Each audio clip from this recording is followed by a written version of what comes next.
Bonjour à tous. J'espère que vous allez bien. Bienvenue sur notre chaîne. Euh, Nous allons continuer. Ça, c'est la leçon numéro 15, si je ne me trompe pas. Et rappelez-vous que nous avons au minimum 25 leçons.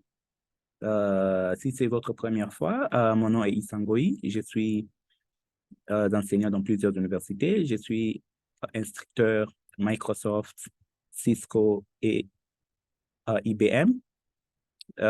Juste aussi un rappel, j'ai un peu de difficultés en langue française. La plupart de mes logiciels sont en anglais et la plupart des concepts que j'utilise, c'est en anglais. Donc, vous allez un peu utiliser la traduction, mais je suis très sûr que la plupart de mes étudiants parlent aussi un peu d'anglais et vous avez la facilité de comprendre car j'ai l'habitude souvent de voir comment est-ce que vous répondez. Et c'est là qui envoie l'RTP. Félicitations et je vous encourage encore de le faire. Rappelez-vous que vous aurez deux types de certifications à la fin de ces 25 vidéos. La certification Cisco et la certification encore de l'académie qui montre que vous êtes ingénieur réseau de niveau 1. Donc, aujourd'hui, nous allons parler sur les protocoles de routage. Les protocoles de routage. Vous savez qu'est-ce qu'un protocole? Donc, un protocole, c'est un ensemble de règles. Donc, je n'aime pas prendre de longues définitions. Donc, un protocole, c'est un ensemble de règles pour accomplir un task spécifique. Donc, c'est une tâche? Yeah. Donc, un protocole, c'est un ensemble de règles pour accomplir une tâche spécifique. Par exemple, pour l'envoi des fichiers, nous avons un protocole. Donc, nous avons des règles que nous devons suivre, soit les machines doivent suivre, soit les applications doivent suivre pour s'échanger des fichiers. Donc, par exemple, pour recevoir les pages web, nous avons les règles que nous devons suivre pour que les deux machines, soit les deux utilisateurs, puissent échanger des pages web. Donc, un protocole, c'est un ensemble de règles pour accomplir une tâche spécifique.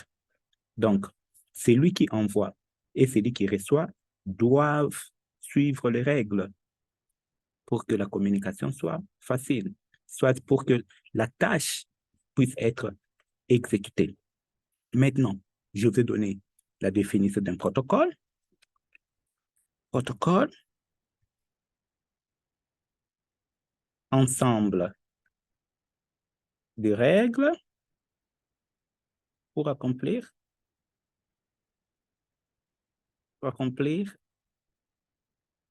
une tâche spécifique.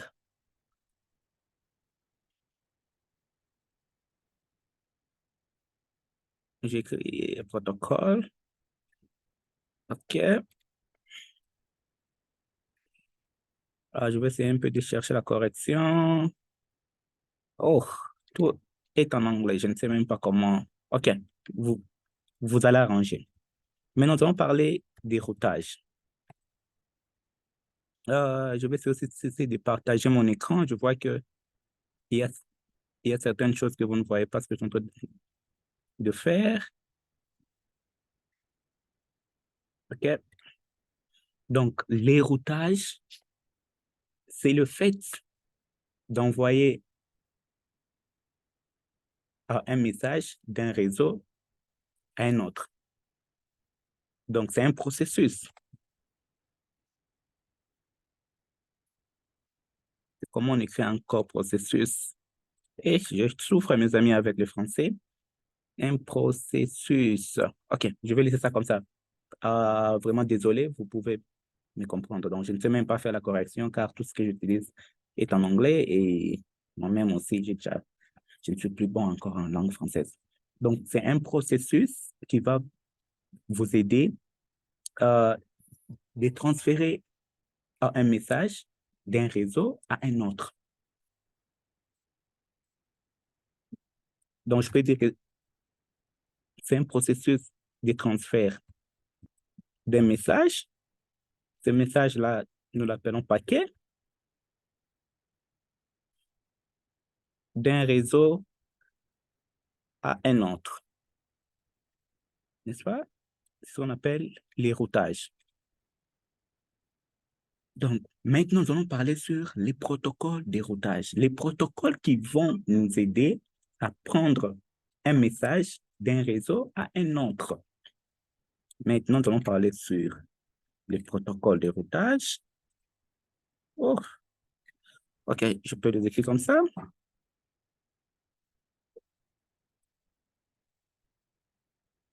Les protocoles des routages, ce sont quoi? L'ensemble de règles, soit les règles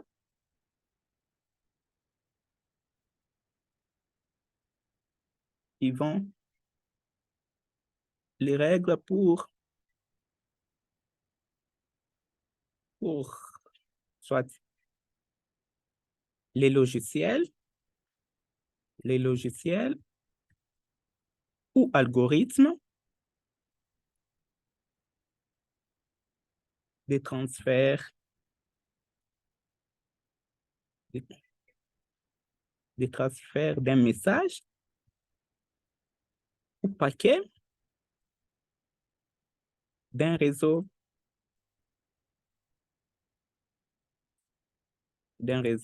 à un autre.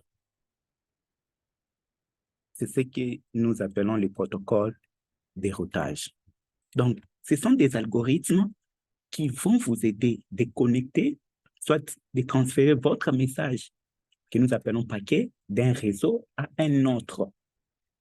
Donc, je peux faire, par exemple, j'ai ici, j'ai le réseau 1, j'ai ici mon réseau 1, et là, j'ai mon réseau 2.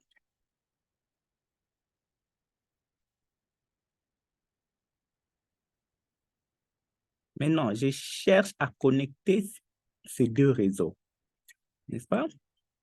Donc, pour les connecter, j'ai besoin des protocoles de routage. PR, donc j'ai besoin des protocoles de routage. Donc, pour connecter les réseaux 1 et les réseaux 2, j'ai besoin des protocoles de routage. Et je peux aussi dire encore ceci. Supposons que j'ajoute un autre réseau ici, réseau 3.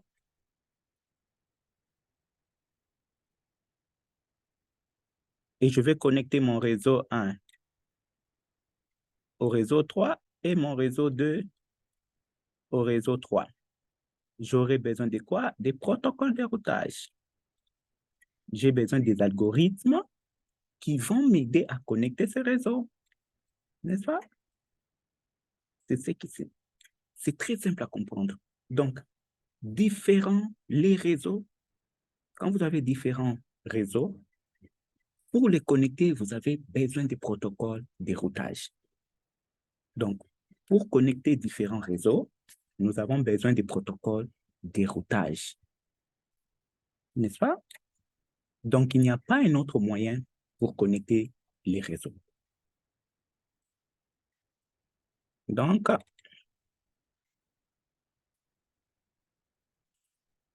connexion des réseaux, vous avez besoin de quoi? Des protocoles de routage. Des protocoles de routage, soit algorithmes. Oh, les algorithmes, yeah. Donc, c'est ce que vous devez retenir. Donc, pour connecter mes réseaux, j'ai besoin de connaître les protocoles de routage. Et vous, comme étant des spécialistes, vous devez savoir ces protocoles de routage parce qu'il y en a beaucoup, n'est-ce pas? Donc, vous avez plusieurs réseaux. Comment je vais connecter ces réseaux-là? J'ai besoin des protocoles de routage. C'est grâce au protocole de routage qu'aujourd'hui nous avons l'Internet. Sans protocole de routage, il n'y a pas d'Internet. C'est grâce au protocole de routage qu'aujourd'hui nous parlons d'Internet. So, le monde est connecté, c'est grâce au protocole de routage. N'est-ce pas? Vous voyez, nous sommes connectés aujourd'hui dans le monde, c'est grâce au protocole de routage. L'Internet existe, c'est grâce au protocole de routage. Et les protocoles de routage sont bien expliqués par Cisco.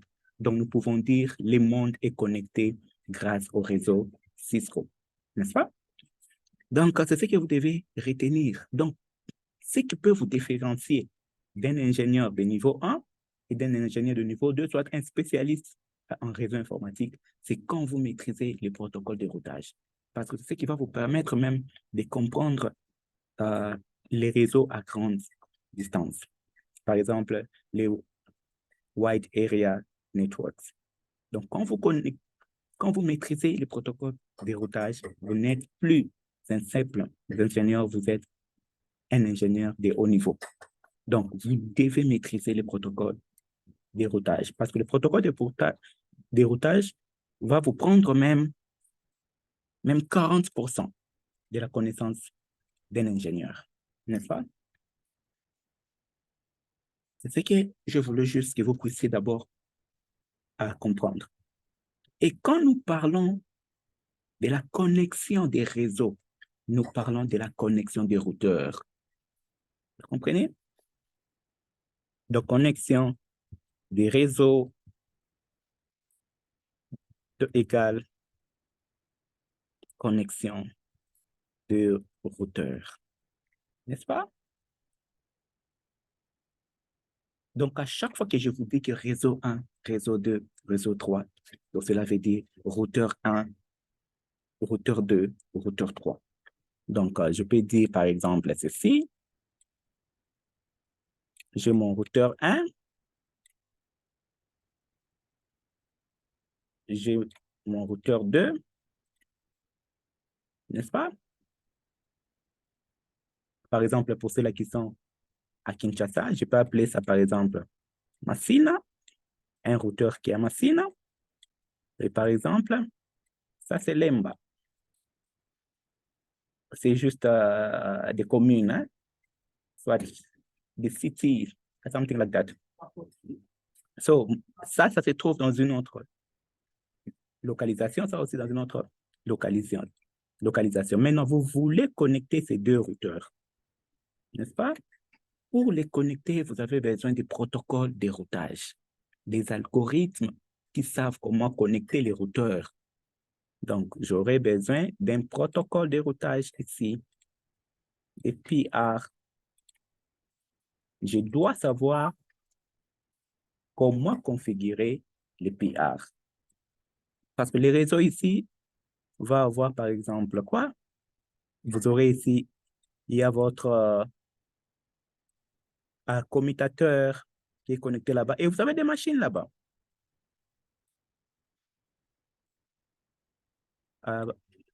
Vous avez des machines ici, n'est-ce pas? Et là aussi, vous avez votre commutateur et vous avez des machines,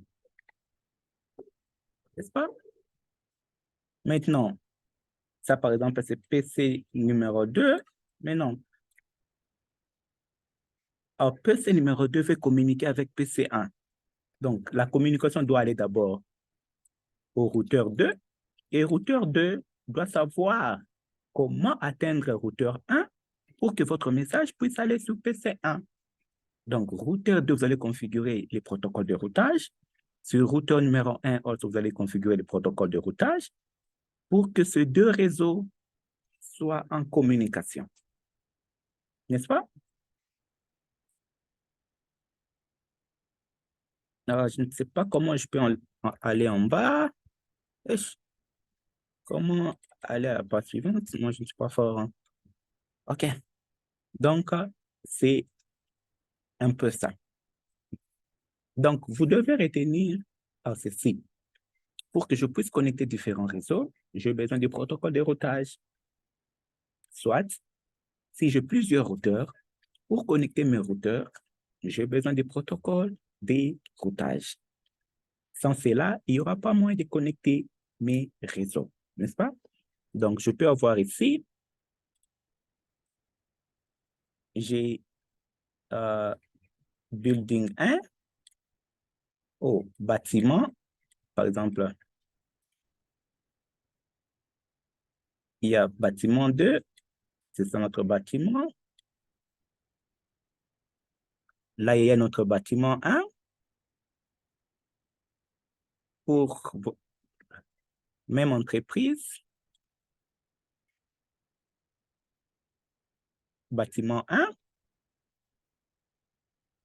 Et là, j'ai mes machines. Vous avez des machines là-bas. Là aussi, il y a des machines. Donc, plusieurs machines. N'est-ce pas?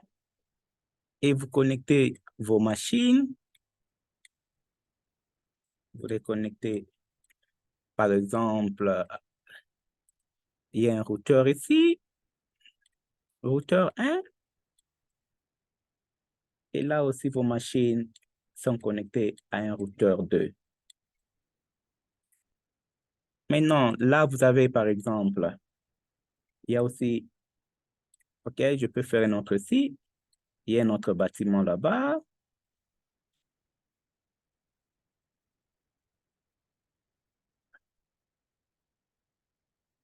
Bâtiment 3. Et bâtiment 3 va héberger vos serveurs. Ça, c'est votre serveur.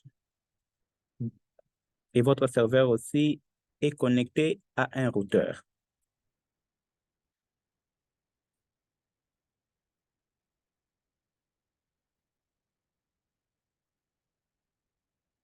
Ça peut être, par exemple, un serveur de messagerie.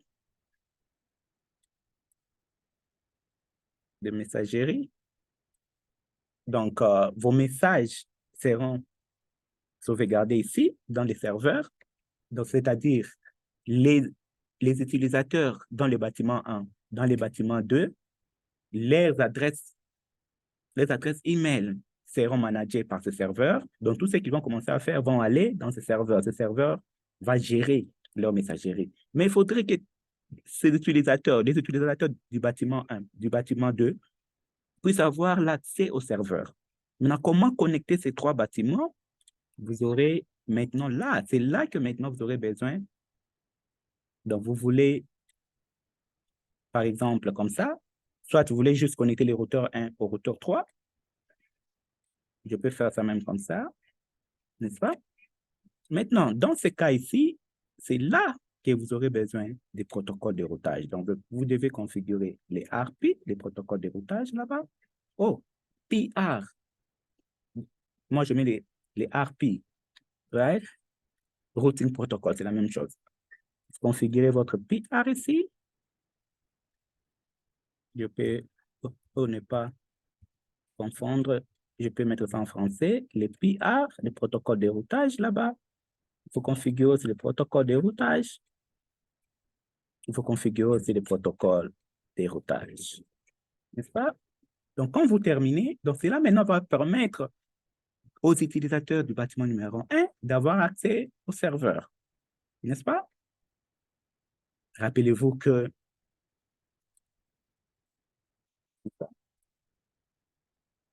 maintenant, pourquoi vous devez savoir les protocoles de routage? Vous devez savoir d'abord ceci. Même si vous avez plusieurs commutateurs,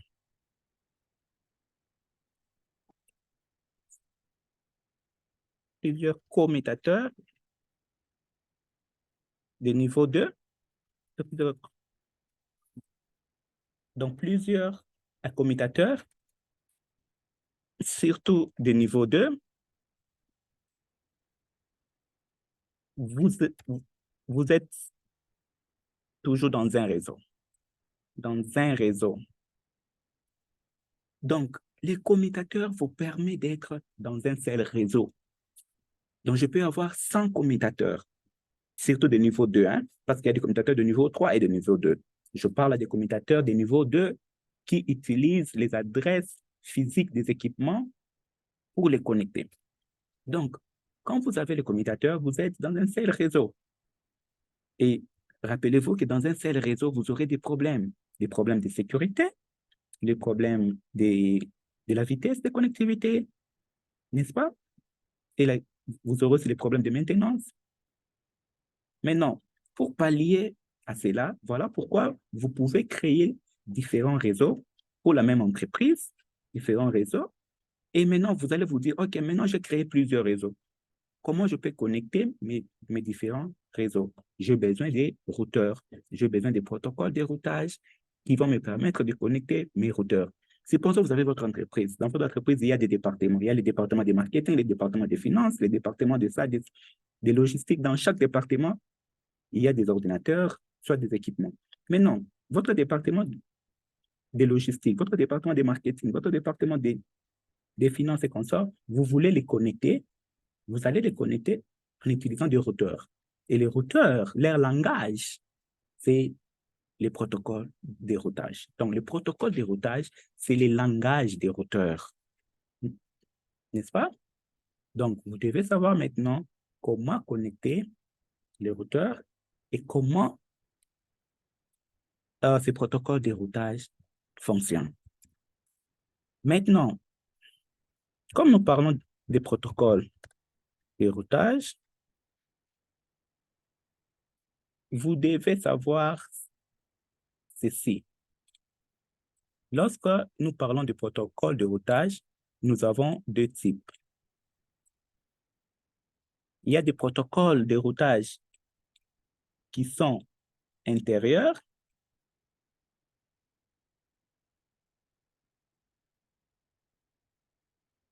et il y a des protocoles de routage qui sont extérieurs. Donc, les intérieurs, c'est dans les IGP et ça, on appelle ça les E. Les E, ça signifie extérieur. Donc, lorsque nous parlons de protocoles de routage, il y a des protocoles de routage qui sont intérieurs et les protocoles de routage qui sont extérieurs, n'est-ce pas? Donc, quand vous voulez connecter vos réseaux, vos routeurs, vous devez savoir qu'il y a deux types de protocoles de routage. Le protocole de routage intérieur et le protocole de routage extérieur. Les intérieurs, c'est là, vous pouvez les manager vous-même, n'est-ce pas? Les extérieurs, vous ne pouvez pas les manager vous-même. Donc, il y aura, par exemple, d'autres services qui vont vous aider, par exemple, les RTL, Vodacom et consorts, n'est-ce pas? Et les extérieurs ici, c'est les protocoles d'Internet, les protocoles de routage d'Internet.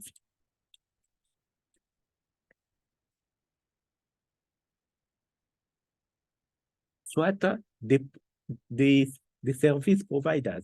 Vous voyez, par exemple, RTL, Vodacom et consorts, c'est là qui fournissent l'Internet. Quand vous voulez les connecter, vous allez utiliser les protocoles de routage extérieurs.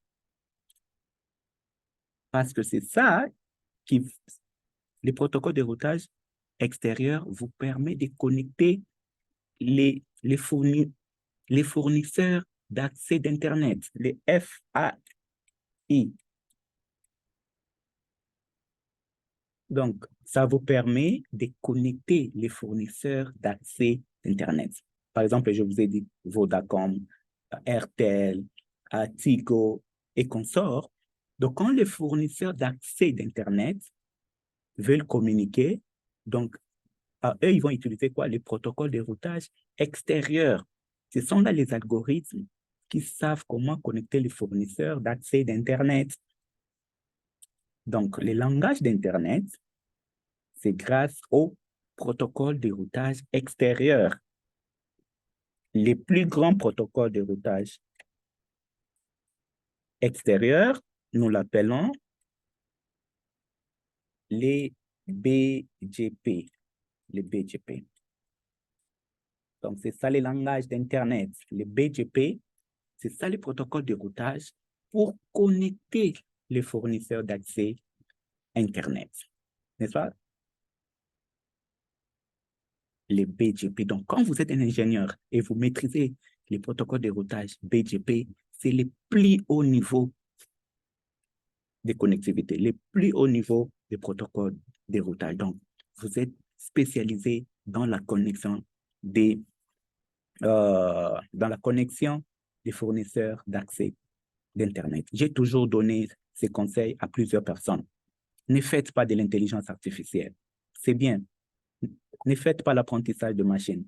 Je ne dis pas que c'est mauvais, mais l'Afrique est trop loin des applications de ça. Et vous aurez même du mal à travailler. Faites quelque chose qui est palpable, quelque chose que nous utilisons actuellement, de quelque chose qui va vous aider. Il y a des pays, par exemple, je ne peux pas citer les noms, il y a des pays qui n'utilisent pas l'intelligence artificielle. Donc, vous achetez seulement un produit qui vient déjà avec des fonctionnalités d'intelligence artificielle, mais vous-même, dans votre pays, vous ne l'utilisez pas. Vous n'êtes même pas sûr dans 10 ou 20 ans, vous allez les utiliser. Vous allez produire vos propres équipements avec intelligence artificielle, soit même quand vous analysez vos données. Maintenant, pourquoi faire des spécialisations dans des domaines où des histoires que vous ne les utilisez pas?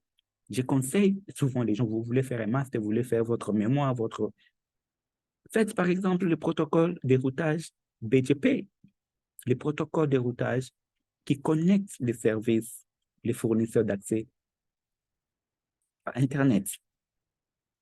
Maintenant, quand nous parlons sur le protocole de routage intérieur, c'est là que vous-même, comme étant administrateur de réseau, vous allez gérer. Vous voyez que les extérieurs, vous ne gérez pas seulement vous-même. Il y a même des fournisseurs d'accès Internet qui interviennent dans la gestion. Maintenant, dans l'intérieur, c'est vous qui managez, c'est vous qui gérez. Et dans l'intérieur, nous allons voir, il y en a plusieurs. Et nous allons voir les classifications. Donc, il y a ce qu'on appelle les RIP.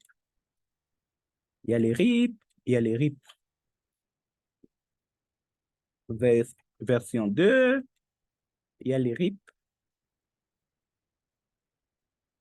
Next Generation. Nous allons voir ça. Il y a ce qu'on appelle les OSPF. Ce sont là juste des algorithmes. Il y a ce qu'on appelle les AJRP, OP. Donc, ce sont là les types de protocoles de routage intérieur que nous allons voir. Il y a RIP version 2, RIP Next Generation, il y a OSPF, HRP. Ce sont là les protocoles de routage intérieur. Donc, cela veut dire ceci. Par exemple, j'ai mon routeur 1. Je vais connecter avec mon routeur 2. Je peux faire quoi? Je peux prendre un protocole de routage là-bas. Je peux configurer là-bas RIP. N'est-ce pas? Mais quelqu'un d'autre va dire, OK, moi, pour connecter mon routeur 1 au routeur 2, moi, je vais prendre les OSPF. Les OSPF. Ce sont juste les types de protocoles de routage. Vous allez, donc, votre entreprise, vous allez pour les OSPF. Notre entreprise, nous partons pour les RIP. Vous allez pour les HRP. Ça sera toujours connecté. Mais nous allons voir comment connecter le routeur, soit les réseaux, en utilisant les protocoles RIP, soit en utilisant les protocoles OSPF, soit en utilisant les protocoles HRP. Les BGP, c'est dans le niveau 2. N'est-ce pas? Maintenant, vous, en tant que spécialiste, quand vous écrivez votre CV, vous dites que je connais les protocoles de routage, je connais comment configurer les RIP, je connais comment connecter les réseaux et les configurer, les manager en utilisant RIP version 2. Je connais comment connecter les réseaux en utilisant les RIP Next Generation. Soit je connais les protocoles de routage OSPF, je connais les protocoles de routage HRP. Et quand vous parlez sur la sécurité informatique, vous pouvez parler sur la sécurité, par exemple, comment protéger les réseaux informatiques qui qui utilisent les protocoles de routage et HRP. Vous cherchez un peu à étudier les protocoles de routage et HRP en profondeur, voir les points faibles et comment est-ce que quelqu'un peut utiliser ces points faibles des protocoles de routage et HRP et avoir l'accès au réseau.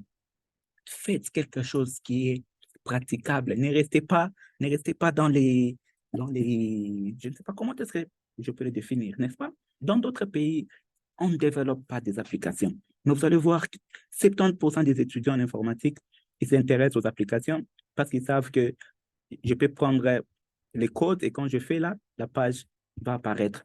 Mais dites-moi, combien d'Africains sont devenus riches en développant des applications? Donc, il y a des pays où je peux vous dire, il n'y a même pas 3 applications développées dans ce même pays. Faites des choses qui sont praticables. Dans chaque entreprise, doit y avoir un technicien réseau. Dans chaque entreprise. Mais ce n'est pas toutes les entreprises qu'on a besoin de développeurs. Je ne dis pas que c'est mauvais de faire le développement logiciel. C'est mieux.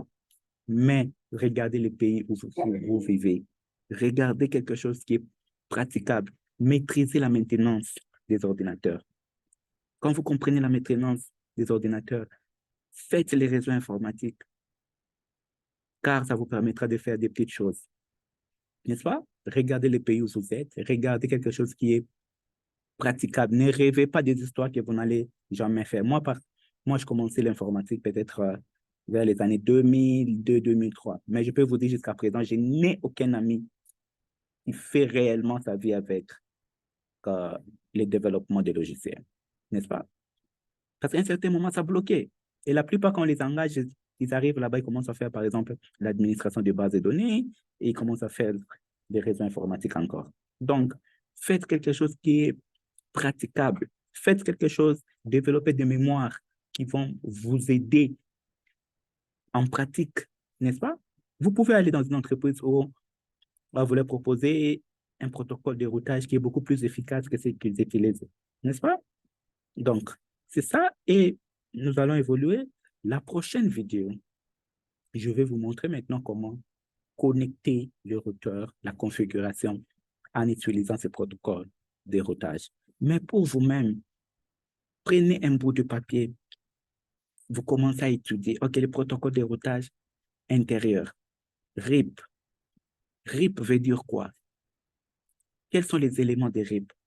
Comment configurer RIP? Quand vous maîtrisez, vous allez sur les RIP version 2, RIP Next Generation, les OSPF, les HRP.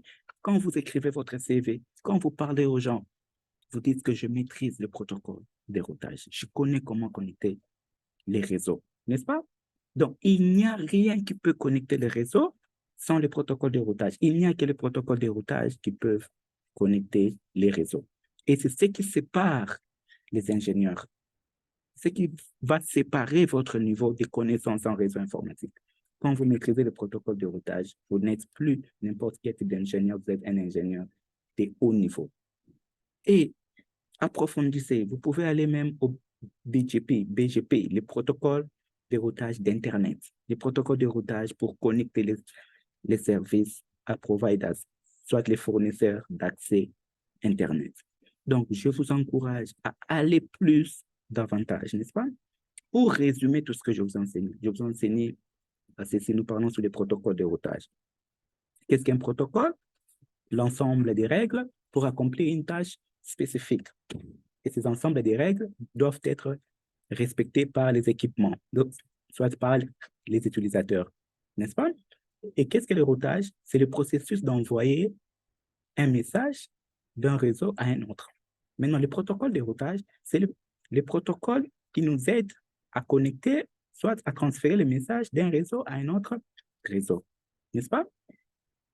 Et vous devez retenir que lorsqu'on parle des réseaux, nous parlons de routeurs.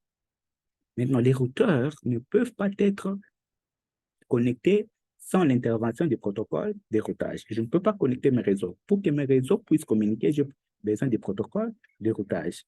Donc, dans chaque routeur, je dois configurer le protocole de routage. Et quand nous parlons de protocole de routage, il y a des protocoles de routage qui sont intérieurs, que nous pouvons avoir l'administration nous-mêmes, et il y a des protocoles de routage qui sont extérieurs. Les extérieurs, c'est le protocole de routage d'Internet. C'est le protocole de routage pour connecter les fournisseurs d'accès Internet.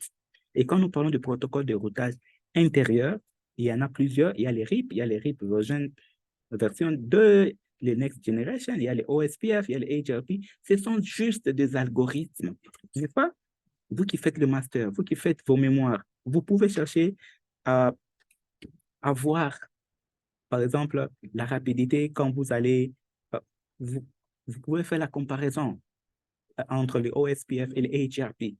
Et quand vous présentez votre mémoire, vous leur montrez un réseau qui utilise l'algorithme OSPF et vous leur montrez le réseau qui utilise l'algorithme HRP et vous montrez lequel des réseaux est plus rapide, sur lequel des réseaux qui sera plus sécurisé. Faites des histoires pratiques. C'est comme moi, je faisais les mathématiques. Mais je voyais qu'au Congo, les mathématiques n'avaient plus d'application. Bon, il y avait d'applications, mais les pays ne voyaient pas qu'est-ce qu'il fallait faire avec les mathématiques. Et moi, quand on étudiait les X, les Y, moi, je représentais mes X par de machines.